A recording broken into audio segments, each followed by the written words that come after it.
Dubai নামটা শুনলেই চোখের সামনে ভেসে ওঠে প্রচুর টাকা, তেল, বিলাসবহুল জীবন, ল্যাম্বরগিনি, বুর্জ খলিফা। কিন্তু এই বিলাসবহুল জীবন ছাড়াও সংযুক্ত আরব আমিরশাহীর একটি বড় অংশ জুড়ে রয়েছে মরুভূমি। আর মরুভূমির মাঝে রয়েছে এক রহস্যময় গ্রাম।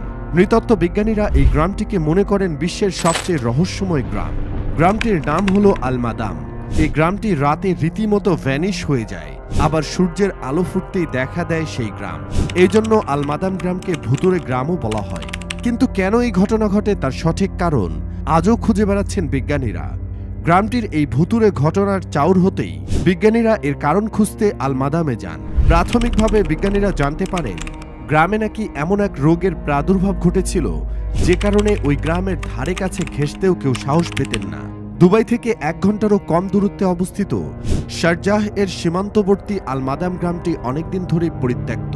গ্রামটি পরিত্যক্ত হলেও এখানে পুরনো ঘরবাড়ি এখনও দৃশ্যমান।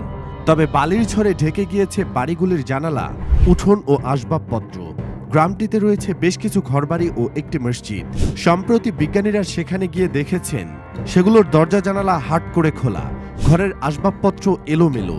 ওখানকার অধিবাসীদের ফেলে যাওয়া ব্যক্তিগত জিনিসপত্র দেখে মনে হয় অধিবাসীরা তাড়াহুড়ো করেই গ্রাম পরিত্যাগ করেছিলেন। এ কারণে আল মাদাম অনেকের কাছে ভূতের গ্রাম নামেই পরিচিত।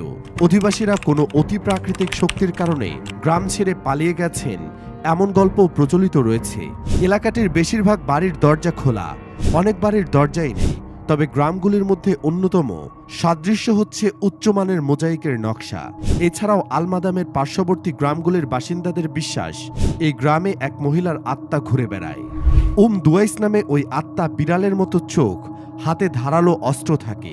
তবে কারণ যাই হোক না কেন, গ্রামটির এই রহস্য চরিত্রের জন্য তা পর্যটকদের আকর্ষণের কেন্দ্রবিন্দু।